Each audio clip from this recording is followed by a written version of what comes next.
ছোট এক বাচ্চা, তার নাম উমাইর। নাম কি?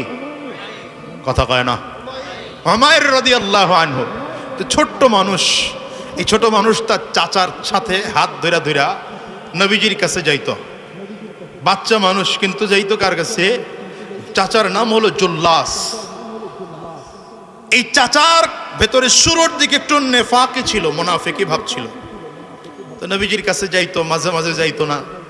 কিন্তু ছোট মানুষ উমাইর নবীজির কাছে গিয়া নবীজির কথা শুনে এত মোহাব্বত করে ফেলাইছে, একটা মজলিসও মিস করতো না। জোরে কয় না। একটা মজলিসও। একদিন নবীজির মজলিসে গিয়েছেন, বাড়িতে ফিরতেছেন, দেখে চাচা আর যায় না, রাস্তার পাশে খেতে কাজ করতেছে। তো ছোট্ট বাচ্চা চাচারে ডাক দেয়া, চাচা আজকে যে তুমি নবীর কাছে গেলা না, কি যে মিস করলা চাচা, চিন্তাই করতে পারবো না। আজকে নবীজি বয়ান করছেন জান্নাত ও জাহান্নামের বয়ান। নবীজি যখন জান্নাতের বয়ান করছেন এমন ভাবে বর্ণনা দিয়েছেন, আমার কাছে মনে হলো যে নবীজির বর্ণনার কারণে আমি জান্নাত তাকায় তাকায় দেখতেছি। আবার যখন নবীজি জাহান্নামের বর্ণনা দিয়েছেন, এত চমৎকার বর্ণনা ছিল, মনে হয় যেন আমি আমার চোখে তাকায় তাকায়া আমি আমার নবীর চোখের বর্ণনায় বুঝতেছি জাহান্নাম দেখতেছি।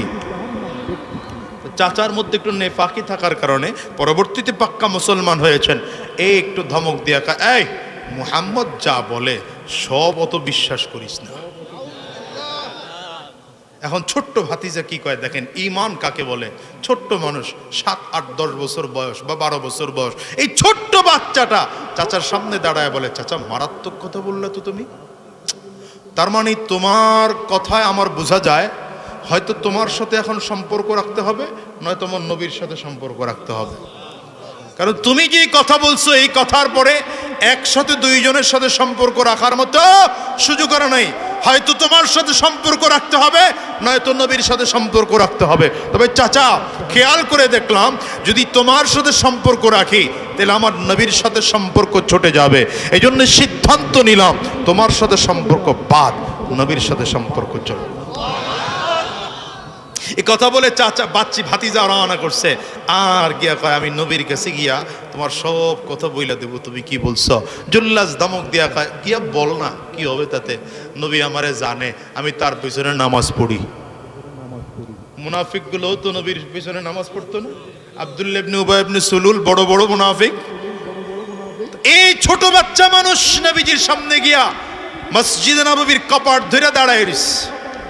নবীজি ঘাট থেকে বের হয়ে দেখেন ছোট বাচ্চা দাঁড়ায় রয়েছে। কি রে বাবা, তুমি বাড়িতে যাও নাই? বলে, হুজুর গেছিলাম, রাস্তায় আমার এই কারবার হয়ে গেছে। আমি যখন বাড়িতে রওনা করছি চাচা আমার এই কথা বলছে। এই কথা বলতে বলতে সাহাবায়ে কেরাম জড়ো হয়ে গেছে। জুল্লাস পেছন দিক থেকে হাঁটতে হাঁটতে আসতেছে। আয়েশা দূর থেকে ডাক দেয়, হুজুর এই ওসা বলে বাচ্চা মানুষ, মিথ্যা কথা। যা বলে বাচ্চা মানুষ, মিথ্যা কথা, সব বিশ্বাস করেন না। নবীজি মনে করছেন বাচ্চা মানুষ কি না কি শুনছে, কি না কি হইছে। তো মাথায় হাত দেয়া কয়, বাবা বাড়িতে যাও যাও। বাচ্চাই চিন্তা করে, আমি আসলাম চাচার সাথে সম্পর্ক নষ্ট করে নবীর সাথে সম্পর্ক রাখবো, নবী আমারে ভুল বুঝা বাড়ি পাঠায়। হ্যাঁ, নবী আমারে ভুল বুঝা বাড়ি পাঠায়। বাচ্চা মানুষ ওখানে দাঁড়ায়, মসজিদে নববীর মধ্যে দাঁড়ায় চিন্তা করতেছে, নবীর দরবার তো হাইকোর্ট, আমার একটা সুপ্রিম কোর্ট আছে না। কথা কয় না, বুঝে না। নবীর দরবার তো হাইকোর্ট, তো আমার কি আছে? কথা বলে না, কথা বলে না।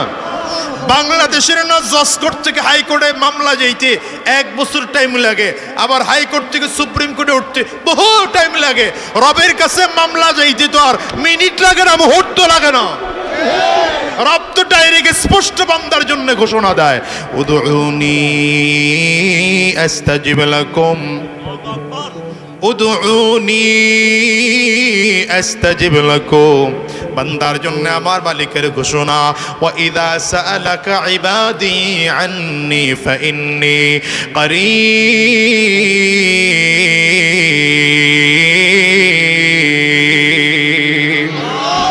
বান্দার ডাক দিতে দেরি, আমি আল্লাহর জবাব দিতে দেরি হয় না। আল্লাহ বলেন, গোলাম আমি কত কাছে, নাহনু আকরাবু ইলাইহি মিন হাবলিল ওয়ারিদ। বান্দা আমি তোমার ঘরের সার রগের চেয়েও কাছে।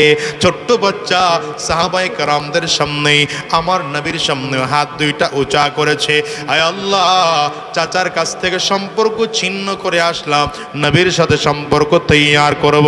এখন দেখি নবীও আমারে ভুল বুঝে আমারে বাড়ি পাঠায় দেয়। আয় আল্লাহ, কেউ যদিও শুনে নাই, কিন্তু আমার চাচার কথা তুমি শুনে ফেলেছো। আল্লাহ, ফয়সালা তুমি দিয়ে দাও, আমার দেওয়ার দরকার না। এ বাচ্চা সুন্দর করে হাত তুলেছে কার দরবারে? আঙ্গুলটা উঁচা করে চিল্লায় জোরে, কার দরবারে? জোরে কার? আল্লাহর দরবারে কথা বলতে আরম্ভ করেছে। মুনাজাত শেষে চেহারায় হাত মুছা হলো সুন্নাহ। বাচ্চাটা এখনো চেহারার মধ্যে হাত মুছতে পারেন নাই। নবীজি ডাক দিয়েছেন, এদিকে আসো। কানটা ধরে একটু একটু করে নাড়া দেয় আর বলে, বাচ্চা মানুষ, কিন্তু তোমার কান যা শুনেছে সত্য কথা শুনেছে। জিবরিল আমাকে আইসা জানায় দিছে।